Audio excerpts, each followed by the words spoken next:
Hello.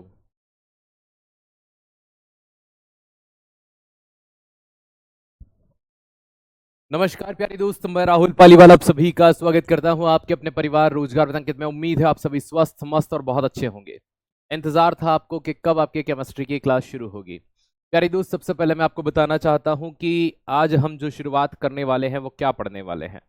तो प्यारे दोस्त, चलिए बिना किसी देरी के साथ मैं आपको सब्जेक्ट के बारे में बता देता हूँ। डेली आपकी क्लास चलेगी इसी समय, केमिस्ट्री की, रसायन विज्ञान की। और किस तरह से आप केमिस्ट्री को पढ़ेंगे मैं आपको वो भी बता दूंगा कि आप जो केमिस्ट्री पढ़ेंगे वो किस तरह से होगी। अब प्यारी दोस्त, कैसे हैं आप सभी? सबसे पहले मैं आप ये जानना चाहूंगा कि आप सब कैसे हैं। वेरी गुड आफ्टरनून, नमस्कार। बहुत बढ़िया, मैं भी बिल्कुल अच्छा हूं और उम्मीद करता हूं आप सभी भी बहुत अच्छे होंगे। नमस्ते नमस्ते नमस्ते।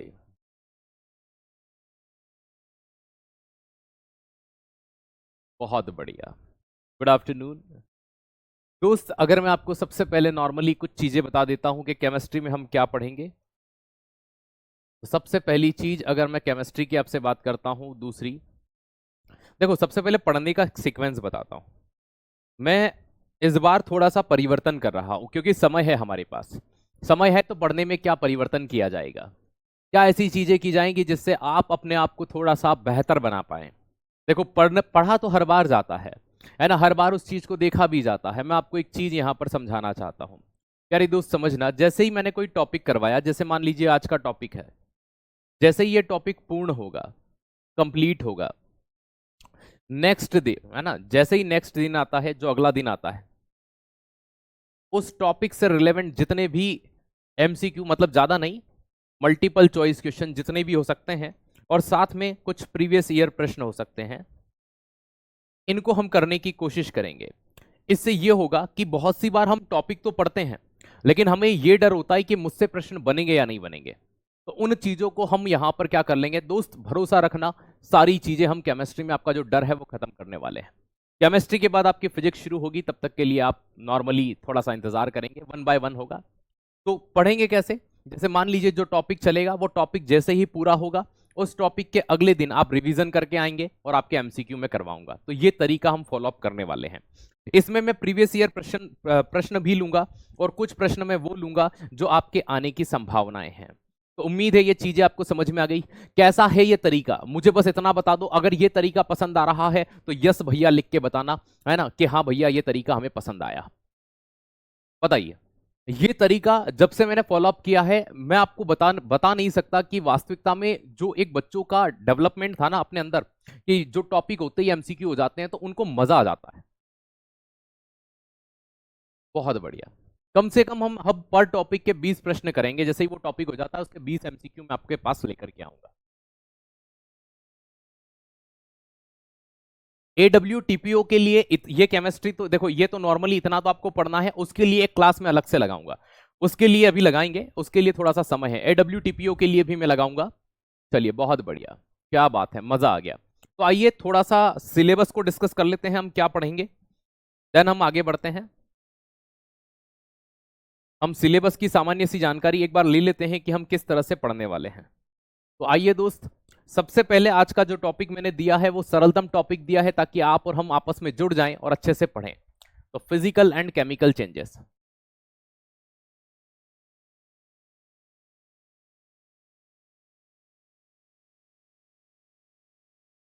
हिंदी और इंग्लिश दोनों में चलेगा, तो निश्चिंत रहिएगा, घबराइएगा नहीं कि भैया क्या होगा। ठीक है, हम हिंदी मीडियम के हैं, हम इंग्लिश मीडियम के हैं, दोनों भाषाओं में मैं आपको पढ़ाऊंगा। एमसीक्यू भी दोनों भाषाओं में होंगे।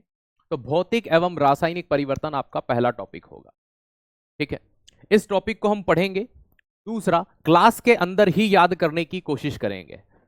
हमें नहीं भरोसा कि बाद में हम याद कर पाएंगे, हम क्लास के अंदर ही याद करके बढ़ेंगे। कैसे बढ़ेंगे? क्लास के अंदर ही हम कोशिश करेंगे कि हम याद कर जाएं। तो पॉसिबिलिटी ये रखेंगे कि क्लास के अंदर समझते हुए आगे बढ़ें। ठीक है, एडब्ल्यू टीपीओ के लिए थोड़ा सा, अगर केमिस्ट्री का आपका है, थोड़ा सा धैर्य रखिए, वहां भी हम शुरू करेंगे। उसका सिलेबस थोड़ा सा, देखो इतना तो वहां भी पढ़ना पड़ता है, लेकिन थोड़ा सा वहां पर भी टाइम है, तो अभी उसके लिए भी थोड़ा रुकिएगा, उसमें भी हम लेकर के आएंगे। दूसरे टॉपिक की बात करता हूं तो भैया सबसे मेन हम स्टेट ऑफ मैटर की बात करते हैं। क्या करते हैं? स्टेट ऑफ मैटर यहां पर हम पढ़ेंगे, पदार्थ की अवस्था पढ़ेंगे। क्या पढ़ेंगे? पदार्थ की अवस्था। और मैं उन टॉपिक के ऊपर आपको मेनली स्टार बना दूंगा जहां से एग्जाम में बहुत प्रश्न आते हैं। तीसरा टॉपिक, जैसे ही पदार्थ की अवस्था हम पढ़ लेते हैं तो मेरे माइंड में जो टॉपिक आता है वो आता है कि भैया मिश्रण, मतलब कि मिक्सचर क्या होता है, ठीक है, यौगिक क्या होते हैं, कंपाउंड क्या होता है, ये हो जाएगा।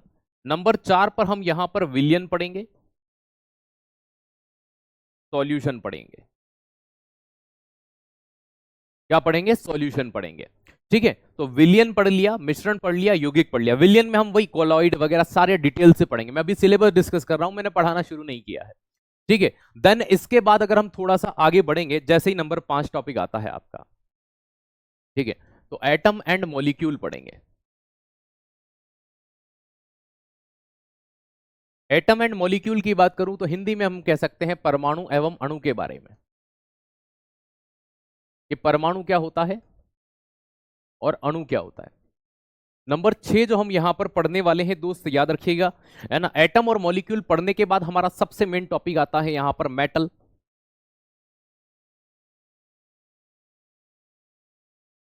Non metal and metalloid.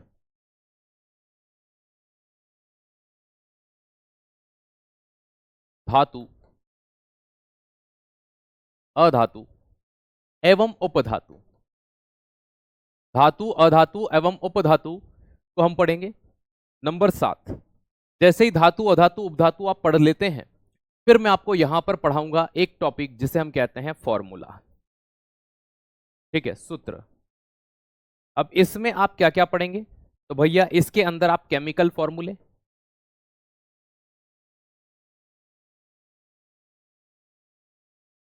रासायनिक सूत्र पढ़ेंगे।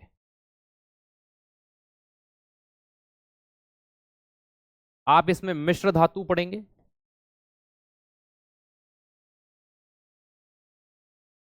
अलॉय पढ़ेंगे,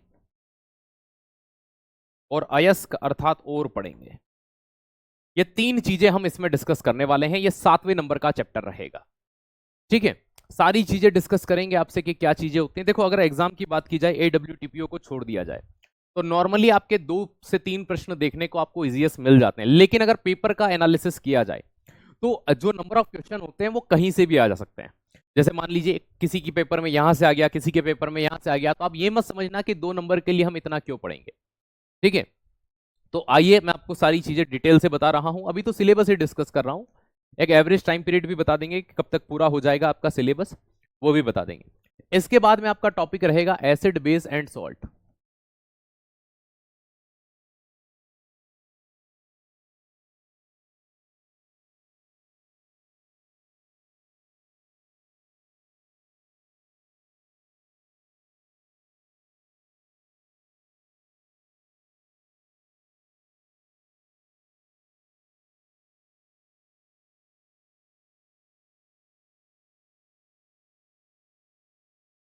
ठीक है, एसिड, बेस एंड सॉल्ट,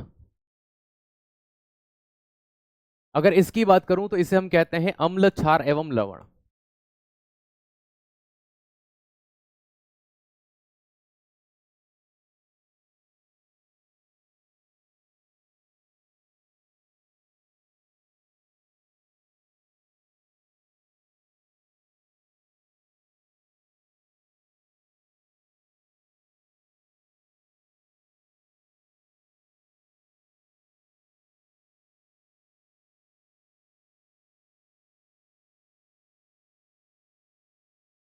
ठीक है, अम्ल, क्षार एवं लवण की बात करते हैं। किसकी बात करते हैं? अम्ल, क्षार एवं लवण की बात करते हैं दोस्त, याद रखिएगा। 8 के बाद नंबर 9 की बात करता हूं। वो टॉपिक जो मोस्ट रिपीटेड है, वो टॉपिक जो मोस्ट रिपीटेड है, बेटा मैं आपके जवाब दे दूंगा ग्रुप डी। आप थोड़ा सा सब्र रखिए, आप थोड़ा सा सब्र रखिए, मैं आपके सारे जवाब दे दूंगा। ग्रुप डी वगैरह, AWTPO, आपके डाउट है ना, मैं खड़ा हूं भाई, थोड़ा सा सब्र रखो। सिलेबस के बीच में तो मैं आपको नहीं बता पाऊंगा। ठीक है, केमिकल इन ह्यूमन लाइफ। आजकल दोस्त याद रखिएगा, सबसे ज्यादा जो प्रश्न पूछा जाता है एग्जाम में वो यहीं से पूछते हैं, मानव जीवन में रसायन।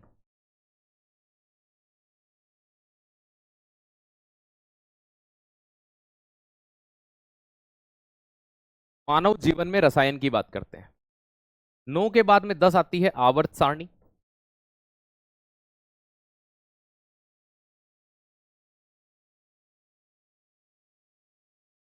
पीरियोडिक टेबल, और फिर नंबर 11 पर आपका आता है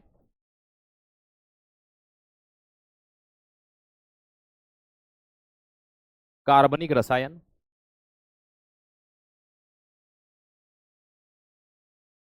ऑर्गेनिक केमिस्ट्री। और नंबर 12 पर रासायनिक अभिक्रिया।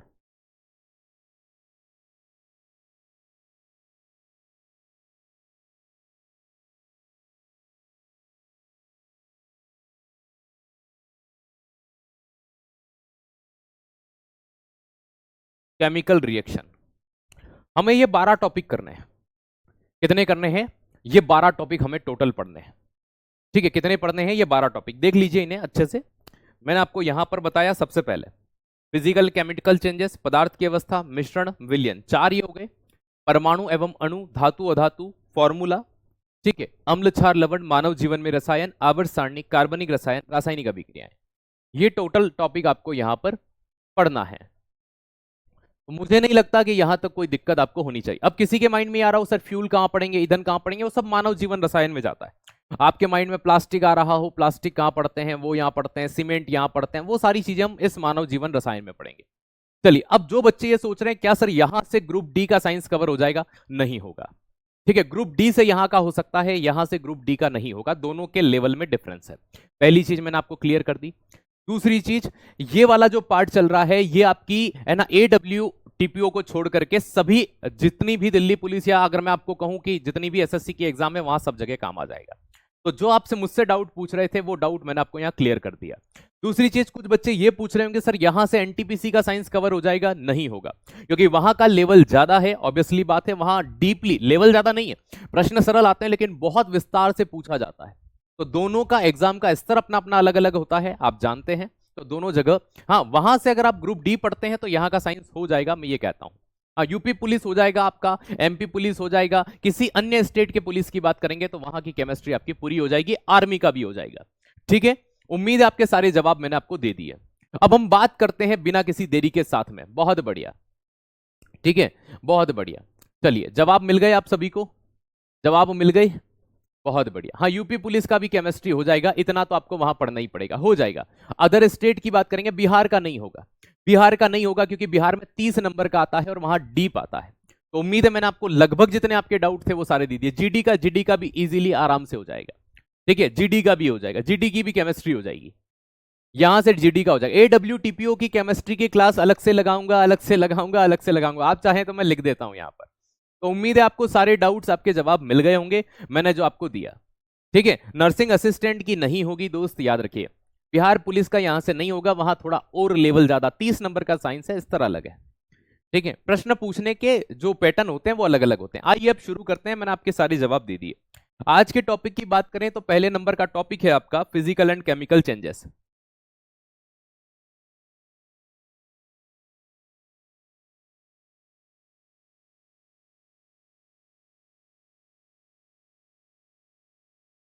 ठीक है, अब आप लोग, अब मैं अंत में 5 मिनट आपके फिर डाउट लूंगा, है ना, तब बात करेंगे। अब आप थोड़ी देर के लिए शांत हो जाइए और फोकस करिए क्लास के ऊपर।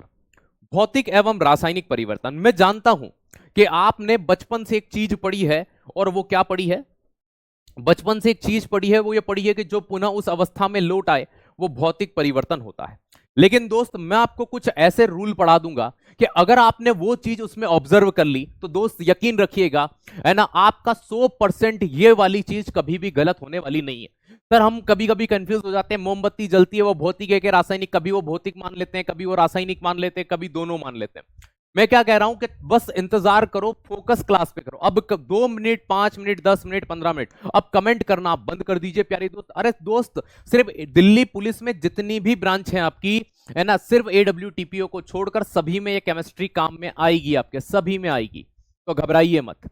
ठीक है, चलिए शुरुआत करते हैं। सबसे पहले भौतिक और रासायनिक परिवर्तन की बात करते हैं। देखो सबसे पहले मैं आपको यहां पर भौतिक परिवर्तन के बारे में बताता हूं कि क्या चीज होती है। भौतिक परिवर्तन, केमिकल चेंज।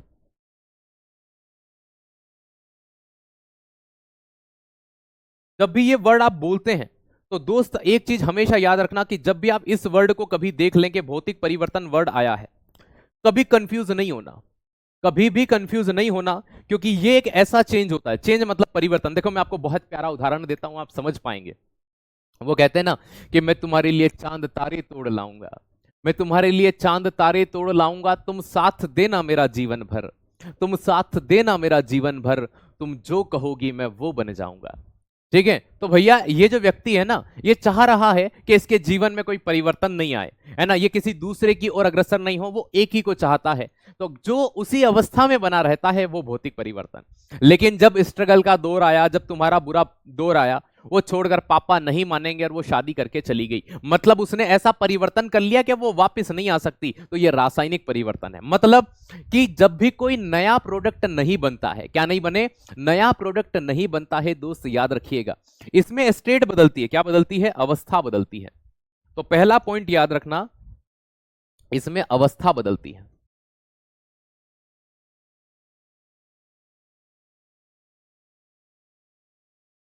अवस्था बदलती है, चेंजेस इन स्टेट। अवस्था परिवर्तन हो सकती है कि सर मतलब जैसे कि, जैसे दोस्त अगर मैं आपसे कहूं कि कोई पदार्थ था, फॉर द एग्जांपल, उदाहरण समझना, एक एक चीजें इतनी विस्तृत पढ़ाऊंगा कि कभी कोई डाउट नहीं होना आपको। देखो मैं आपसे ये कहता हूं कि अगर कोई ठोस था, सॉलिड था, ठीक है, वो सॉलिड बदल सकता है किसके अंदर? गैस के अंदर, सॉरी द्रव के अंदर, पहले लिक्विड के अंदर। ठीक है, या वो लिक्विड बदल सकता है किसके अंदर? गैस के अंदर। ये तीनों आप जो अवस्थाएं देख रहे हैं, अगर वो किससे किस में बदल जाता हो, अगर वो किससे किस में बदल जाए दोस्त, याद रखना, अगर वो बदल जाए आपका किससे, है ना, ठोस से द्रव के अंदर या द्रव से गैस के अंदर। ठीक है, तो ठोस से अगर वो द्रव में बदलेगा, ठोस से अगर वो द्रव में बदलेगा, इस घटना को क्या कहेंगे, और द्रव से गैस में बदले, या वो गैस से द्रव में आ जाए या वो द्रव से ठोस में आ जाए। अगर कोई वस्तु ठोस से किस में बदल जाती है, द्रव में बदल जाती है, उसे गलनांक कहते हैं। क्या कहते हैं? गलनांक कहते हैं, मेल्टिंग कहते हैं। तो जैसे कि कोई मेल्ट हो जाए, वो भौतिक परिवर्तन। अवस्था बदली ना, ठोस से द्रव में गया, सॉलिड से लिक्विड में गया। ठीक है, सॉलिड से लिक्विड में, मैं नहीं पढ़ाऊंगा पीडीएफ से बेटा, मैं हैंड रिटन ही पढ़ाऊंगा। ठीक है, द्रव से गैस में जाना, द्रव से अगर कोई गैस में गया तो दोस्त याद रखना कौन सी कंडीशन होगी? वेपोराइजेशन या इवोपरेशन।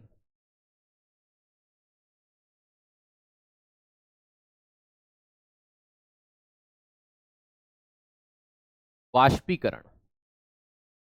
अगर कोई गैस से द्रव में आ गया तो उसे क्या कहेंगे? संघनन। सबके एग्जाम्पल दूंगा। कंडेंसेशन। अगर कोई द्रव से ठोस में आ जाए तो उसे क्या कहते हैं? हिमांक। फ्रीजिंग। क्या कहते हैं? फ्रीजिंग। ये सभी घटनाएं तो देखना फिर से, अगर मैं कह दूं कि सर हमने एक वो एक और पढ़ा है, कि क्या पढ़ा है, वो सब्लिमेशन टाइप का कुछ होता है, ऊर्ध्वपातन, वो क्या होता है वो भी बताते हैं। देखो समझना, अगर कोई ठोस से सीधा किस में बदल जाए? गैस में बदल जाए, या गैस से कोई किस में आ जाए? ठोस में आ जाए, तो ये भी तो अवस्था परिवर्तन ही हुआ है ना। इस घटना को कहते हैं ऊर्ध्वपातन। ऊर्ध्वपातन कहते हैं। डायरेक्शन याद रखना, ये एरो जो दिख रहा है ना, ये मेन डायरेक्शन है, इधर जा रहा है इधर, और इसका एरो कहां आ रहा है? इधर। ऊर्ध्वपातन, इसी को कहते हैं सब्लीमेशन। क्या कहते हैं? सब्लीमेशन कहते हैं। तो ऊर्ध्वपातन में कोई चीज ठोस से किस में बदल जाती है? गैस में बदल जाती है। सॉलिड से किस में बदल जाती है दोस्त, याद रखिएगा। ठीक है, ये चीज समझ में आई। और अगर कोई गैस से सीधा ठोस में आता है तो उसे क्या कहा जाता है? उसे निक्षेपण कहते हैं, डिपोजिशन कहते हैं। तो ये सभी आपकी अवस्था परिवर्तन है, आप पढ़ते हैं। देखो यहां से दो तरह के प्रश्न बन गए आपके। हाँ, बोर्ड पीडीएफ आपको मिलेगी, लेकिन पीपीटी से मैं नहीं पढ़ाऊंगा, दोस्त याद रखिएगा, ठीक है। AWTPO वाले बच्चे थोड़े से शांत रहे, उसकी क्लास अलग से लगाऊंगा, वहां डिटेल से बताऊंगा, ठीक है। अभी आप यहां पर रहिए। चलो अब देखो दोस्त, अगर मैंने आपको सिर्फ एक पॉइंट लिखा और एक पॉइंट में कितना विश्लेषण कर दिया, देखो समझना, मैंने लिखा कि अवस्था बदलती है, अगर मैं ये लाइन बोल करके बदल आगे बढ़ जाता, बर्फ का पानी बनना, पानी का ये बनना, ये तो आप सभी जानते हैं कि स्टेट बदलती है, स्टेट बदल जाती है, लेकिन स्टेट कितनी तरह से बदलती है अब वो हमने देखा। भाई एक ठोस से द्रव बदला मतलब बर्फ का पानी बनना, मतलब गलनांक हुआ। पानी का जलवाष्प बनना मतलब वाष्पीकरण हो गया, इवोपरेशन हो गया। क्या हो गया? इवोपरेशन हो गया लाला। और उसके बाद में गैस से द्रव बन गया मतलब संघनन हो गया, कंडेंसेशन हो गया। अब इन सभी के मैं एग्जांपल देता हूं, आपको उदाहरण देता हूं। इन सभी के क्या देता हूं? एग्जांपल देता हूं, उदाहरण देता हूं कि सर इनके एग्जांपल कैसे होंगे, इनके एग्जाम्पल कैसे होंगे, इनके उदाहरण कैसे होंगे। आइए देखते हैं, इन सभी के उदाहरण देखते हैं। अब जैसे सबसे पहले हम देखते हैं कि भैया गलनांक का उदाहरण क्या होगा। तो भैया अगर कोई बर्फ थी तो बर्फ से क्या बन गया? पानी बन गया, बर्फ से पानी बनना। यहां पर क्या हो जाएगा भाई? पानी था, पानी का क्या बनना? जलवाष्प बनना। तो पानी जलवाष्प बन जाए, वाटर वेपर बन जाए, वो ये चीज हो जाएगी। संघनन में क्या होता है? तो संघनन के अंदर दोस्त याद रखना, कोई गैस जो होती है वो द्रव में बदल जाती है, जैसे कि वर्षा या रेन का होना। आपने अक्सर सुना होगा सीएनजी, कंप्रेस्ड नेचुरल गैस।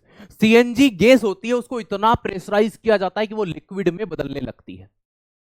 क्या बदलने लगती है? लिक्विड में बदलने लगती है। तो एलपीजी हो गई, लिक्विफाइड पेट्रोलियम गैस हो गई, सीएनजी हो गई, वो भी संघनन से ही बनती है, कंडेंसेशन से बनती है।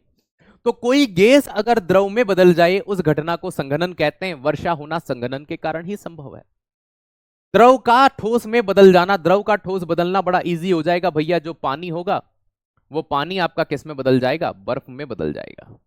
तो पानी का बर्फ में बदलना, वाटर कन्वर्ट इनटू आइस, ये सारे आपके भौतिक परिवर्तन हैं। अब सब्लिमेशन, सब्लिमेशन में आप चीजें देखो, एग्जाम्पल देखना, उदाहरण देखना। भाई सब्लिमेशन के एग्जाम्पल बहुत पूछे जाते हैं। क्यों? क्योंकि ये जादू एक तरह का। आपके घर में कपूर होगा, पूजा में कपूर या कैंफर यूज होता है ना? कि हाँ सर होता है। तो जो कपूर या कैंफर यूज होता है ना दोस्त, याद रखना, लिखना कैसे? ऐसे ही लिखना है, आपको चार्ट बनाना है। क्योंकि अगर मैं इस चीज को अगर आपको डिटेल से एक एक बताऊंगा ना, तो आप ज्यादा दिक्कत में आ जाओगे। आप चार्ट बनाओगे तो आपको एक ही चीज में कम, है ना? मैं चाहता तो इनको अलग अलग भी पढ़ा सकता हूं, लेकिन आप चार्ट बनाओ। चार्ट में ये है कि ये चीजें आपकी 1.5 पेज में जाएगी जो एक चार्ट में कंप्लीट हो रही है। तो आप इसी तरह से बनाओ भाई। ठोस, द्रव और गैस लिखो, पहले इधर गलनांक बनाओ, फिर इधर वाष्पीकरण बनाओ, फिर संघनन बनाओ। बस एज इट इज जैसे मैंने बनाया वैसे आप बनाइए, ये चार्ट ही बनाना है, ठीक है? थ्योरी नहीं। जितना नोट्स का मतलब होता है, जितना कम चीजों में जितना विस्तृत पढ़ा जाए उसे नोट्स कहते हैं, ठीक है? आइएगा उदाहरण के लिए, जैसे कपूर। भाई कपूर का उड़ना, ठीक है, कपूर का उड़ना भौतिक है, जलना नहीं। कपूर उड़ेगा ठोस से सीधा गैस में, खुला छोड़ देना कैंफर को, ठीक है सर। आपने ड्राई आइस का नाम सुना होगा, ड्राई आइस अर्थात शुष्क बर्फ, ठीक है। ड्राई आइस अर्थात शुष्क बर्फ या ठोस, है ना? या इसी को क्या कहते हैं? Solid carbon dioxide. तीनों एक ही है, ड्राई आइस भी वही है, ठीक है। आपने देखा होगा कि शादियां होती हैं अक्सर, है ना? शादियां होती हैं तो दूल्हा दुल्हन की एंट्री होती है साहब, ठीक है। तो आइट साइड में धुआं धुआं होता है, ठीक है। पेन कलर थोड़ा डार्क कर लीजिए, और डार्क करना है, ठीक है भैया, बदल देते हैं, ये लो, ठीक है। वो कलर कर लेते हैं जो बोर्ड पर बहुत अच्छे से दिखते हैं।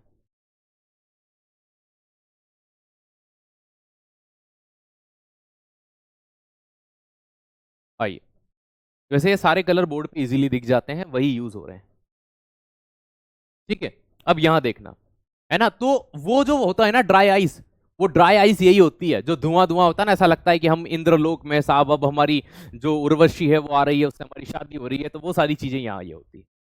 चलो, तो भैया कपूर, ड्राई आइस, है ना, शुष्क बर्फ जिसे सॉलिड CO2 कहते हैं, वो सभी इसमें आ जाती है। इसके अलावा और कौन आता है? नेफ्थलीन। सर ये क्या होता है? बेटा आपने अक्सर वो ओडोनिल देखा होगा, फिनाइल की गोली देखी होगी, सफेद वाली मम्मियां कपड़ों में डालती हैं, वो धीरे धीरे छोटी होती जाती है, तो अपन चूस के थोड़ी फेंकते हैं उसको कि हाँ सर। तो वो जो होता है ना नेप्थलीन, मतलब फिनाइल की गोली, नेप्थलीन हिंदी इंग्लिश दोनों में नेप्थलीन ही बोलते हैं, फिनाइल की गोली। और क्या होता है भैया? एंथ्रासाइन,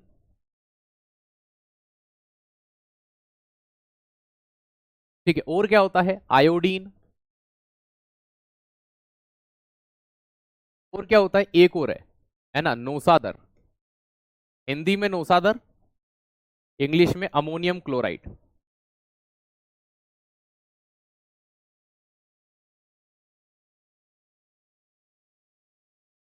NH4Cl।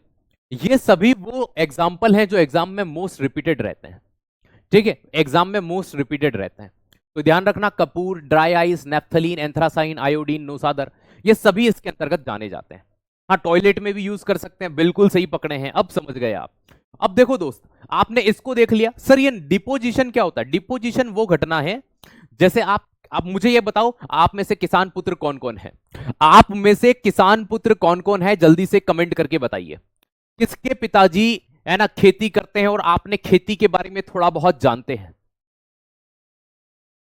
AWO के अभी तो ले लीजिए दोस्त, AWTPO वाले भी इस क्लास को ले लीजिए, इतना साइंस तो आपको वहां भी पढ़ना है, इतना तो ले ही लीजिए। चलिए, और अभी AWTPO के लिए मैंने कहा ना उसकी क्लास में लक्ष्य शुरू करूंगा, इतना आप यहां भी पढ़ लीजिए शांतिपूर्वक, ठीक है। अब कमेंट करके AWTPO परेशान मत होइए, उसके लिए भी बहुत जल्द क्लास लाएंगे हम, ठीक है, मत परेशान होइए। चलिए, मैं अच्छा, मुझे एक बात बताओ, आप में से अधिकतर, मैं भी किसान भाई, मेरे पिताजी भी खेती करते हैं, मैं भी किसान पुत्र हूं, इसमें कभी शर्म की बात नहीं है, गर्व से कहना चाहिए हम किसान हैं, हम अन्नदाता हैं। लोग वो खाते हैं जो हम पैदा करते हैं, हम जो पैदा करते हैं लोग वो खाते हैं, तो इससे कभी शर्म की बात नहीं होना चाहिए। अब मैं आपको एक चीज समझाता हूं, हमने अक्सर खेतों में एक चीज नोटिस की, ऑब्जर्व की है कि क्या सर, आपने ये देखा होगा, आपने ये ऑब्जर्व किया होगा, आपने नोटिस किया होगा, कभी कभी ठंड के दिनों में क्या होता है, पत्तियों के ऊपर बर्फ जम जाती है ना, फसलों के ऊपर बर्फ जम जाती है, बताओ उसे क्या कहते हैं? फसलों के ऊपर बर्फ जम जाती है, उसे क्या कहते हैं, जल्दी से बताओ। फसलों के ऊपर बर्फ जम जाती है ठंड के दिनों में, उसे क्या कहा जाता है? हाँ, पुत्री भी होती है किसान की, मैं अपनी बात कर रहा था तो मैं पुत्र वर्ड यूज करूंगा ना। चलिए, उस फसल के ऊपर ठंड के दिनों में जो बर्फ जम जाती है उसे क्या कहा जाता है? पाला कहते हैं, ठीक है। ओस नहीं, ओस तो पानी की बूंद होती है, ओस पानी की बूंद होती है बेटा, ओस वाले तुम किसान नहीं हो सकते, उसे पाला कहते हैं। क्या कहते हैं? पाला। ओस पानी की बूंद होती है बेटा, ओस नहीं, ओस पानी की बूंद होती है, उसे पाला कहते हैं। धुंध तो बेटा वो होती है ना, जो ऊपर दिखती है हवा में, पत्तियों के ऊपर की बात कर रहे हैं। ओन्स देखो, आपको तीन चीज में बड़ा डाउट है, समझना। एक तो अगर आप मान लीजिए कि पत्ती की बात कर रहे हैं, तो अगर पत्तियों पर पानी की बूंदें ऐसी दिखाई देती है ना घास के ऊपर, उसे कहते हैं ओस या ओन्स कहते हैं, ओस कहते हैं, ठीक है। अब कुछ बच्चे कह रहे हैं सर धुंध, धुंध ऊपर हवा में ऐसा दिखता है ना धुएं जैसा, वो धुंध होती है बेटा, धुंध या कोहरा होता है, ठीक है। तो ना मैं धुंध की बात कर रहा हूं, ना मैं ओन्स की बात कर रहा हूं, इस पत्तियों पर एक ऐसी हल्की हल्की सी बर्फ के समान संरचना जम जाती है, इसे पाला कहते हैं। क्या कहते हैं भाई? पाला कहते हैं। क्या कहते हैं? पाला कहते हैं। भाई ये जो पाला पड़ा ना, ये पाला कैसे बना पता है आपको? ये पाला कैसे बना पता है?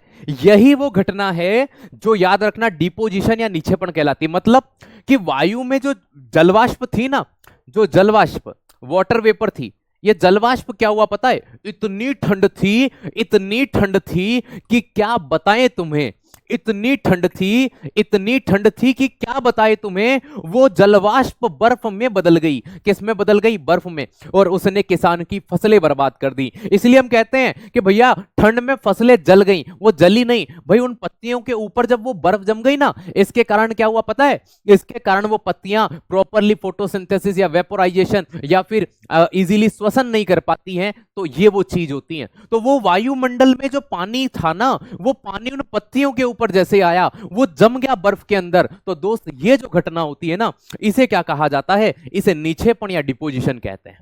तो दोस्त याद रखना कि गैस अगर बदल जाए ठोस के अंदर, जैसे जलवाष्प का क्या बनना, water vapour convert into ice, तो जलवाष्प अगर बर्फ बन जाए, फॉर द एग्जाम्पल हम यहां पर पाला लिख सकते हैं। मुझे इंग्लिश नहीं पता उसे क्या बोलते हैं, मुझे हिंदी और इंग्लिश दोनों में ही मैंने पाला वर्ड सुना है। ठीक है बेटा, मैं बेसिक से ही तो पढ़ा रहा हूं, अभी मैंने एक ही चीज बताई देखो। तो इतनी चीज आपने यहां पर समझ ली, पढ़ ली कि भैया देखो फिर से समझना, अगर कोई ठोस से गैस में बदले उसे सब्लिमेशन कहते हैं। क्या कहते हैं? सब्लिमेशन। अब मैं आपसे पूछूंगा प्रश्न, क्योंकि मैंने इस चीज को आपको पढ़ाया, अब मैं आपको यहां से क्या पूछने वाला हूं? प्रश्न पूछने वाला हूं। आइए, प्रश्न बना। ठीक है, पहला प्रश्न, अगर कोई सॉलिड से गैस में बदले तो उसे क्या कहते हैं? ठीक है। दूसरा, अगर कोई गैस से सॉलिड में कन्वर्ट हो जाए उसे क्या कहते हैं? तीसरा, कोई गैस से लिक्विड में कन्वर्ट हो जाए उसे क्या कहते हैं? चौथा, कोई लिक्विड से गैस में बदले उसे क्या कहते हैं? कोई सॉलिड से गैस बने उसे क्या कहते हैं? गैस से सॉलिड हो गया, गैस से लिक्विड हो गया। ठीक है, नंबर 6। ठीक है, कोई लिक्विड से सॉलिड बने उसे क्या कहते हैं? अभी मैंने पढ़ाया, अब आप पहले का आप नंबरिंग करके जवाब देंगे, है ना? ऐसा नहीं कि सिर्फ कमेंट करते जा रहे हैं ये वो।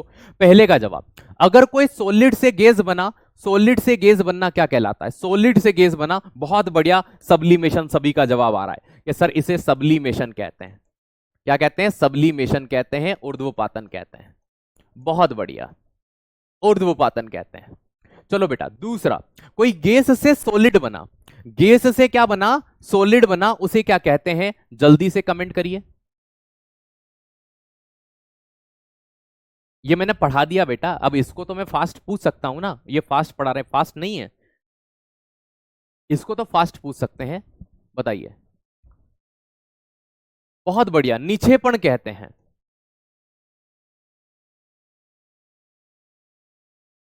डिपोजिशन कहते हैं। चलो, गैस से लिक्विड बनना, गैस से कोई लिक्विड बना उसे क्या कहते हैं? बहुत बढ़िया, क्या बात है, मान गए, मतलब मैं समझ गया, आपको क्लास में याद हो गया। कोई गैस से द्रव बन जाए उसे संघनन कहते हैं। बहुत बढ़िया, कंडेंसेशन कहते हैं।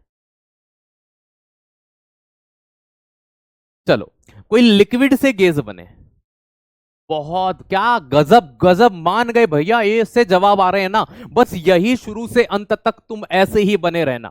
और दोस्त, अगर मन में यह वहम पाल रखा है ना मुझे केमिस्ट्री नहीं आती, मेरा 11 12th में नहीं था, सबसे पहले इस डर को खत्म कर दो, बाकी मुझ पे छोड़ दो। ये डर खत्म कर दो अपने अंदर से कि हमने आज से पहले केमिस्ट्री नहीं पढ़ी, हमें कुछ नहीं आता।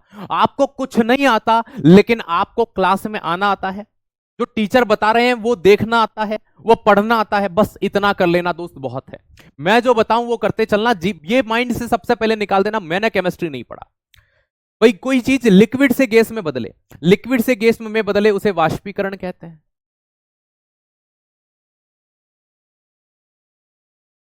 इवोपरेशन कहते हैं।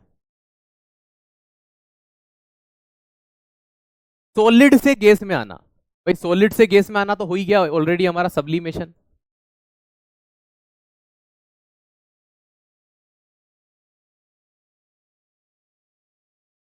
लिक्विड से सॉलिड में जाना, लिक्विड से सॉलिड में जाना क्या कहलाएगा? लिक्विड से सॉलिड में जाना फ्रीजिंग कहलाएगा।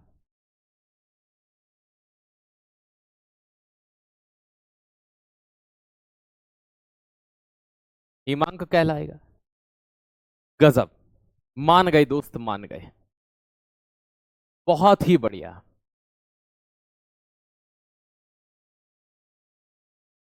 बहुत बढ़िया, गजब। चलो, हम पढ़ रहे थे भौतिक और रासायनिक परिवर्तन, पहली चीज पढ़ी हमने कि अवस्था बदलती है, सीख गए हम पहला पॉइंट भौतिक और रासायनिक परिवर्तन का। अब हम यहां पर दूसरा पॉइंट पढ़ते हैं।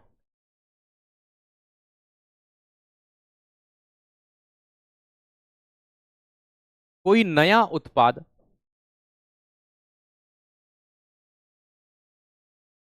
नहीं बनता है।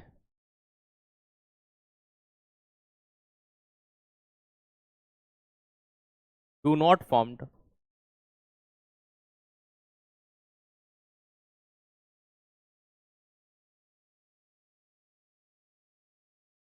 New product. देखो, भौतिक परिवर्तन के अंदर कभी भी कोई नया उत्पाद नहीं बनता। जैसे कि आप यहां समझना, एग्जाम्पल समझिएगा। अगर कोई बर्फ थी, क्या थी? बर्फ। बर्फ से पानी बना, पानी से जलवाष्प बनी। क्या बनी? जलवाष्प। इस जलवाष्प से भले आपने वापस से पानी बनाया और पानी से वापस बर्फ बनाया। मुझे एक बात बताओ कि इस पानी का फॉर्मूला भी क्या था? H2O। इस जलवाष्प का भी फॉर्मूला क्या था? H2O। इस बर्फ का भी फॉर्मूला क्या था? H2O। मतलब कुल मिलाकर के अगर हम सिर्फ अवस्था बदल रहे हैं, कोई नया प्रोडक्ट बना क्या यहां पर? कोई नया प्रोडक्ट बना क्या यहां पर? कि सर नहीं बना। लगभग आपकी क्लास जो है सप्ताह में 5 दिन चलती है, मंडे टू फ्राइडे। ठीक है, मैं एमसीक्यू भी करवाऊंगा आपको साथ के साथ, तो लगभग मान लीजिए कि आपकी क्लास है ना, लगभग 2 महीने, मतलब 40 क्लास के आसपास में आपकी लूंगा विद एमसीक्यू। है ना, 40 क्लास अधिकतम लूंगा, न्यूनतम आपका जो सिलेबस है वो 35 क्लास में कंप्लीट हो जाएगा विथ एमसीक्यू करवाने पर। अगर एमसीक्यू हटा दूं तो यही ड्यूरेशन आपका लगभग आ जाता है 30 क्लास से भी कम पे, 25 से 30 के बीच में। लेकिन मैं हर टॉपिक के बाद एमसीक्यू कराऊंगा, तो वो एमसीक्यू जो होंगे लगभग लगभग हर बार हर टॉपिक के बाद में 30-40 मिनट की खपत करेंगे। ठीक है, तो मैंने आपको एक क्राइटेरिया दे दिया है कि कब तक ये पूरा होगा। चलो, आज पहली क्लास है, तो कोई नया उत्पाद बना क्या? कि नहीं बना, तो कोई नया प्रोडक्ट नहीं बनता। दूसरा, सबसे मेन तीसरी चीज याद रखना,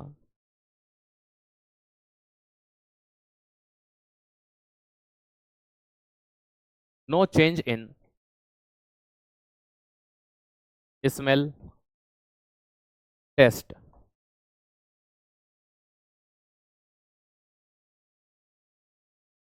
स्वाद एवं गंध नहीं बदलती।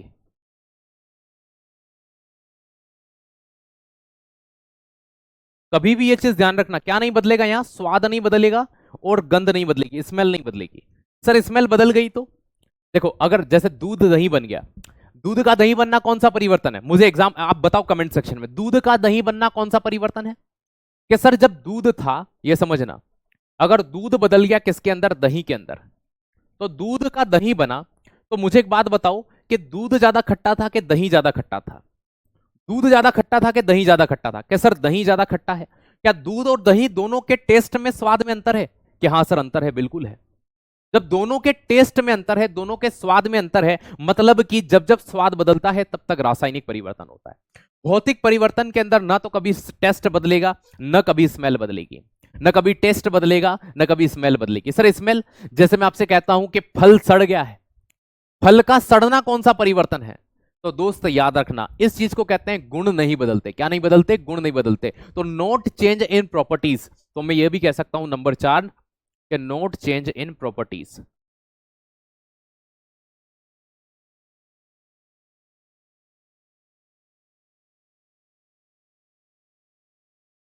तो दोस्त याद रखना, नोट चेंज इन प्रॉपर्टीज, है ना, तो गुण नहीं बदलते हैं।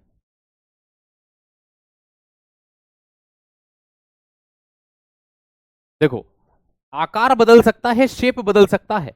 तो दूध का दही बनना कौन सा परिवर्तन था? रासायनिक परिवर्तन है। तो रासायनिक परिवर्तन के अंदर हम ये देखते हैं कि भैया स्मेल बदल जाती है, गंध बदल जाती है। ठीक है, भौतिक परिवर्तन में सिर्फ और सिर्फ, देखो मैं आपको एक एग्जांपल दूंगा। आप अक्सर ये चीज सोचते हो कि उस आकार में आ सकते हैं कि नहीं आ सकते हैं, ये चीज आपके माइंड में अक्सर होती है, अक्सर ये चीज आपको प्रभावित करती है।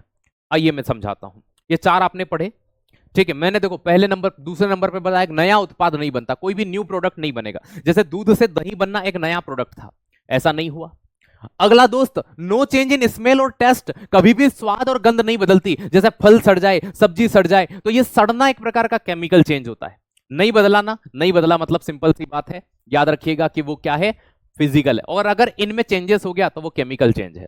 गुण नहीं बदलते। गुण क्या है? यही स्वाद नहीं बदलना, गंध नहीं बदलना, रंग नहीं बदलना, कलर नहीं बदलना। जैसे लोहे में जंग लगने पर कलर बदलता है कि हाँ सर, तो कलर नहीं बदलना, रंग नहीं बदलना, ये भी क्या होता है? गुण है, इसका प्रॉपर्टीज है। अब सबसे मेन चीज जो आप कंफ्यूज होते हैं वो एग्जाम के अंदर number 5,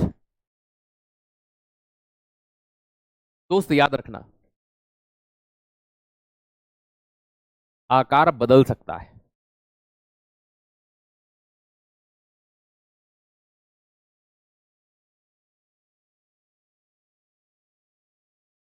change in shape, change in shape कि सर आकार बदल सकता है मतलब? अरे भैया मुझे एक बात बताओ कि आप कहते हो कि बर्फ थी आपके पास, आइस थी कि हाँ सर, अब वो बर्फ आपने बदल दी किसके अंदर? पानी के अंदर।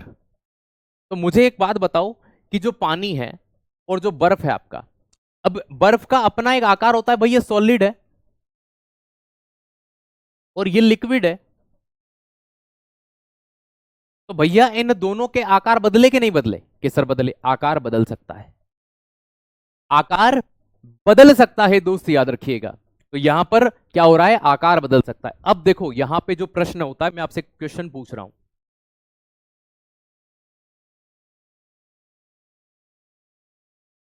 Which is physical change?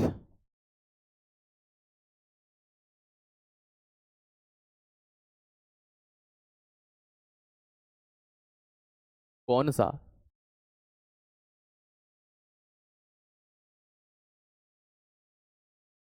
भौतिक परिवर्तन है।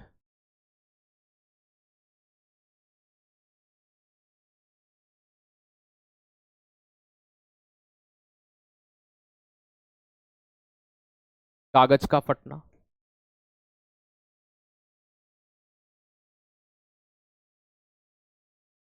कांच का टूटना,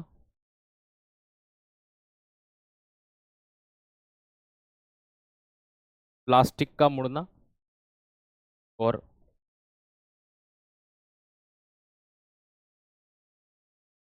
बर्फ का पानी बनना। बताइए।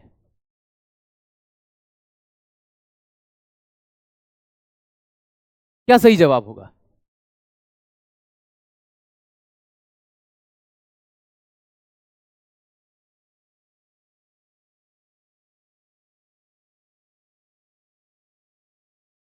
बेटा AWTPO के लिए आपको इतनी केमिस्ट्री वहां भी पढ़ना पड़ेगी, मैं तुम्हारे हाथ जोड़कर बता रहा हूं, ठीक है, कि इतनी आपको वहां भी पढ़ना पड़ेगी। तो आप अभी ये पढ़िए ना, तब तक वो क्लास शुरू होती है, तब तक इनको करिए ना, यहां बेस तो बनाइए अपना।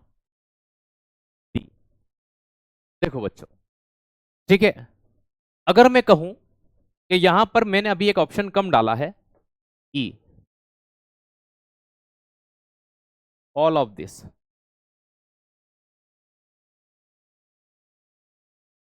और सही जवाब क्या होगा? ऑल ऑफ दिस होगा।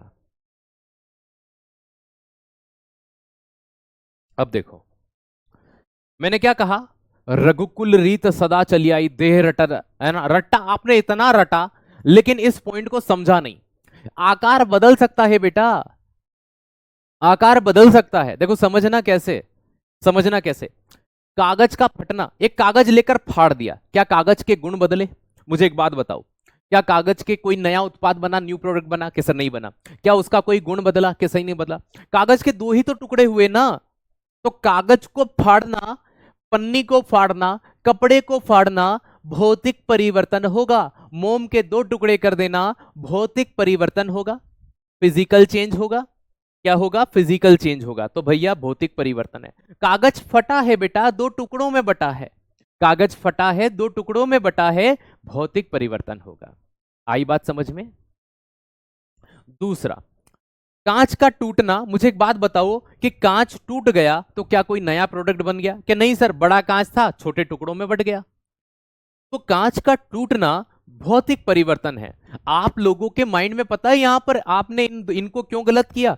आपने कि वापस से कांच जुड़ नहीं सकता, क्योंकि बचपन से यह रटाया गया है, हमें बचपन से यह बताया गया है कि उस अवस्था में लौट आए, है ना, वापस उस अवस्था में लौट आए। अगर आपके माइंड में यह आ रहा है तो मैं आपको कह सकता हूं इसे उत्क्रमणीय कहते हैं। अगर आपके माइंड में यह है उत्क्रमणीय, रिवर्सिबल, अगर आपके माइंड में यह है ये रिवर्सिबल है, उत्क्रमणीय है, तो ये सो बात है। मुझे एक बात बताओ, अब जो बच्चे कह रहे हैं सर ये वापस थोड़ी आ सकते हैं, बेटा जो कागज फटा है उस कागज को तुम गलाओ, उसकी लुगदी बनाओ, वापस से कागज बन जाएगा, कागज रिसाइकल हो सकता है। दूसरा, जो कांच टूटा है उस कांच को पिघा लो, उस कांच को क्या करो दोस्त, पिघा लो, मेल्ट करो, वापस से कांच बन जाएगा। आ गया उस अवस्था में, लेकिन एक प्रोसेस से गुजरना पड़ा, एक प्रोसेस से गुजरना पड़ा, इसलिए मैं कहता हूं कि आकार बदल सकता है। देखो यहां पर गुण नहीं बदलते, प्रॉपर्टीज नहीं बदलती है। तीसरी चीज, प्लास्टिक का मुड़ना, बेटा ये एक प्लास्टिक की बोतल है, ठीक है, मैंने इसको मोड़ दिया ऐसे करके, अब भैया इसमें हवा भरूंगा तो वापस सीधी हो जाएगी ना, कि हाँ सर हो जाएगी। तो इसके गुण बदले थे क्या कि नहीं बदले? प्लास्टिक रिसाइकल हो सकता है ना, कि हाँ सर हो सकता है। अरे भैया तो भाई रिसाइकल हो सकता है तो क्या उस अवस्था को प्राप्त नहीं करेगा? कि सर 100% करेगा। बात समझ में आई? मेरी क्लास में कंफ्यूज हो जाना, ठीक है, पेपर में नहीं होना। पेपर में नहीं होना दोस्त, याद रखना। मैं आपको उन हर डाउट में, जहां जहां आप पेपर में कंफ्यूज होते हो ना, वो सारे मैंने एक फॉर्मेट रेडी कर लिया हर चैप्टर में कि आप कहां पर कंफ्यूज होते हो पेपर के अंदर, और उन कंफ्यूजन को मैं क्वेश्चन में डाल करके आपके सामने पोस्टमार्टम करूंगा, क्योंकि यहां कंफ्यूजन दूर, जीवन में कभी नहीं बचेगा फिर। अगली चीज, बर्फ का पानी बनना, पानी से बर्फ बनना, इट इज पॉसिबल, ये हमें डायरेक्टली दिखाई देता है, लेकिन हमें दिखाई क्या नहीं दिया कि कागज फटा, और फटे हुए कागज से वापस से कैसे कागज बन सकता है? बेटा रिसाइकल की एक प्रोसेस होती है। क्या अब बताओ, अब ये आपके चारों पॉइंट क्लियर हैं? क्या अब आप जानते हो चारों भौतिक परिवर्तन है? क्या आप जानते हो चारों भौतिक परिवर्तन है?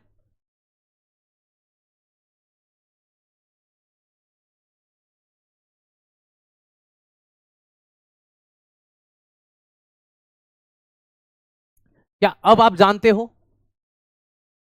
कम्मा खड़ी भाई, चलो यहां तक सारी चीजें क्लियर हैं, बस मुझे इतना बता दो।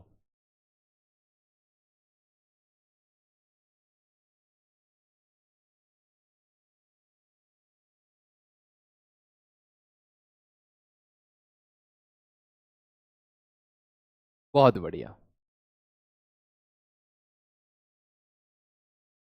चलो फिर हम आपसे कुछ पूछ लेते हैं, एक प्रश्न पूछ लेते हैं।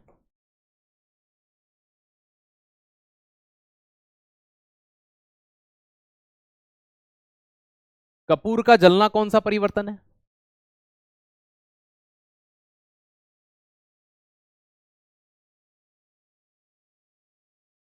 तार का गर्म होना कौन सा परिवर्तन है?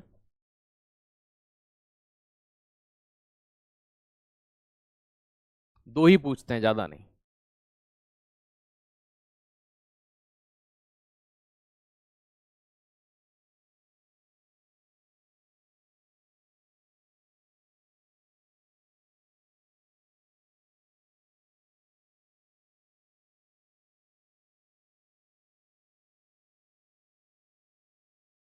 कपूर का जलना आपका केमिकल होगा, ठीक है, लेकिन अगर ये बोल देते कपूर का उड़ना, तो कपूर का उड़ना सब्लिमेशन होता है। क्या होता है? सब्लिमेशन, ऊर्ध्वपातन होता है, अभी हमने देखा था। और सब्लिमेशन की जो घटना होती है वो आपका कौन सा चेंज होगा? फिजिकल चेंज होगा। चलो ये बताओ, तार का गर्म होना,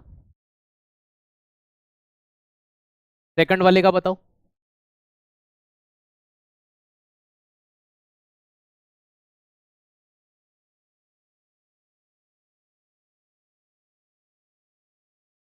बहुत बढ़िया। देखो, कभी आप तार से कंफ्यूज हो गए हो, वायर से कंफ्यूज हो गए हो, तो मैं आपको एग्जांपल देता हूँ। घर में रोटी का तवा है, क्या आंसर है? रोटी बनाते हो, क्या बनाते हो? तवा गर्म करते हो, क्या आंसर करते हो? गर्म होने के बाद ठंडा हो जाता है, क्या हाँ कोई परिवर्तन होता है उसमें? कि सर नहीं होता। तो कोई भी तार अगर गर्म हो रहा है तो उसमें गर्म होना, ठंडा होना नॉर्मल ही चीज है, तो भैया फिजिकल चेंज होगा। लेकिन जैसे आपके घर में पंखा चलता है, वो थोड़ा सा गर्म हो जाता है, कोई फर्क पड़ता है उस पर? नहीं। लेकिन तार का जलना कौन सा परिवर्तन हो गया? तार जल गया भैया, तार जल गया, क्या वो अब इलेक्ट्रिसिटी को फ्लो करेगा? आप कहते हो ना पंखा जल गया यार, अब तो चलेगा ही नहीं है। तो तार जल गया, ये कौन सा परिवर्तन है? तो तार जल गया, ये आपका केमिकल है। अब आपके माइंड में आ रहा होगा सर हमने इतना तो पढ़ लिया, अब हमें ये बताइए केमिकल चेंजेस कौन से हैं? ठीक है, केमिकल चेंजेस कौन से? इसको पढ़ने से पहले एक बार वापस से इसको रिवाइज कर लेते हैं। आज का क्लास में याद करके जाओ, आ जाइए। ठीक है, भौतिक परिवर्तन में सबसे पहले अवस्था बदलती है। अगर कोई ठोस से द्रव में बदले, कोई ठोस से द्रव में बदले उसे गलनांक कहते हैं। कोई द्रव से गैस में बदले उसे वाष्पीकरण, इवोपरेशन कहते हैं। कोई ठोस से सीधा गैस में बदले उसे ऊर्ध्वपातन कहते हैं। कोई गैस से सीधा ठोस में जाए उसे निक्षेपण, डिपोजिशन कहते हैं। कोई गैस से द्रव में बदले उसे संघनन, कंडेंसेशन कहते हैं। कोई द्रव से बर्फ में बदले या ठोस में बदले उसे क्या कहते हैं? हिमांक या फ्रीजिंग कहते हैं। एग्जाम्पल के लिए सबके उदाहरण मैंने दिए हैं, उर्ध्वपातन के कपूर का उड़ना, ड्राई आइस, सॉलिड है ना, CO2, सब इसी के नाम है, शुष्क बर्फ, नेफ्थलीन फिनाइल की गोली, एंथ्रासाइन, आयोडीन, नौसादर, ये इसी में आते हैं। अगर बात करें कि गैस से द्रव में बदलना संघनन कहलाता है, जैसे कि वर्षा का होना, LPG है ना, CNG। गैस से ठोस में बदलना तो जलवाष्प का सीधा बर्फ बन जाना। द्रव का ठोस बदलना मतलब हिमांक हो जाता है। ये एक गुण हमने पढ़ा था। उसके बाद में अगला आता है भैया, ये कुछ मैंने आपसे पूछे थे, ठीक है। नया उत्पाद नहीं बनता, नया प्रोडक्ट नहीं बनता, वही प्रोडक्ट रहते हैं, है ना। स्वाद या गंध नहीं बदलती है ना। इनकी जो प्रॉपर्टीज होती है, गुण जो होते हैं, वो कभी नहीं बदलते हैं। यहां पर देखना, आकार बदल सकता है लेकिन ये रिवर्सिबल होते हैं, उत्क्रमणीय होते हैं, उस अवस्था को प्राप्त कर सकते हैं, ठीक है। अगली चीज अगर मैं आपसे बात करता हूं, नेक्स्ट जो मैं आपसे कंसीडर करता हूं कि भाई मैंने आपको यहां पर इन चीजों को समझाया। अब बात करते हैं केमिकल चेंजेस की, तो वो कल करेंगे और कल इसके हम MCQ भी लगाएंगे। चलिए सर, हीटिंग होना, तार का गर्म होना फिजिकल चेंज होता है। किसी भी वायर का गर्म होना फिजिकल चेंज होता है बेटा। वायर का गर्म होना फिजिकल ही होता है, ठीक है। लेकिन दोस्त याद रखना, वायर का जलना केमिकल होगा, ठीक है। आपने अगर पहले जो पढ़ रखा हो, मुझे उससे मतलब नहीं है, ये सही है, ठीक है, 100%। आ गई बात समझ में? चलो, कैसी लगी आपको क्लास, कमेंट सेक्शन में जरूर बता दीजिए। अरे जलने का मतलब पिघलना नहीं होता, तो आप थोड़े से ना, आप क्या पढ़ रहे हो पता है, लोहे का तार जलेगा तो सर पिघल जाएगा। आप मुझे एक बात बताओ, आपके घर में पंखे हैं, इलेक्ट्रिसिटी के वायर हैं, केबल्स हैं, मुझे बस इतना बताओ कि है कि नहीं है। आप उनका वायर जल जाता है तो क्या वो पिघल करके टपकता है कि लो भैया गिलास लगा लो, जूस बन गया हूं मैं? थोड़ा सा समझो इस बात को। पंखा जैसे जिसमें कॉपर है, एल्यूमिनियम है, वो जल जाता है तो क्या वो इलेक्ट्रिसिटी को फ्लो करता है? नहीं करता है। तो वो एक प्रकार का केमिकल चेंजेस है, ठीक है। पिघलने के लिए तापमान बढ़ाना पड़ता है, जलाना नहीं पड़ता। जलना अलग चीज है, मेल्ट होना अलग चीज है। अगर आप कह रहे हो लोहे के तार का पिघलना, वो भौतिक परिवर्तन है। मैं जलने की बात कर रहा हूं, मैं बर्न होने की बात कर रहा हूं, ठीक है। जलना अलग चीज है, पिघलना अलग चीज है। कैसा मतलब, मोमबत्ती जल रही है, रासायनिक परिवर्तन, मोमबत्ती पिघल रही है, भौतिक परिवर्तन। आया समझ में? जलना अलग है, पिघलना अलग है, दोनों को मत घुसाओ इधर उधर। चलो, बाकी का आपको केमिकल चेंजेस का डाउट थोड़ा सा है, वो कल हो जाएगा और इसके MCQ कल कर लेंगे। Thank you. आज की क्लास यहीं पे विराम करते हैं, मैं लूंगा इजाजत। कल मिलते हैं 2 बजे, तब तक के लिए आप स्वस्थ रहें, मस्त रहें। धन्यवाद। जय हिंद, जय भारत।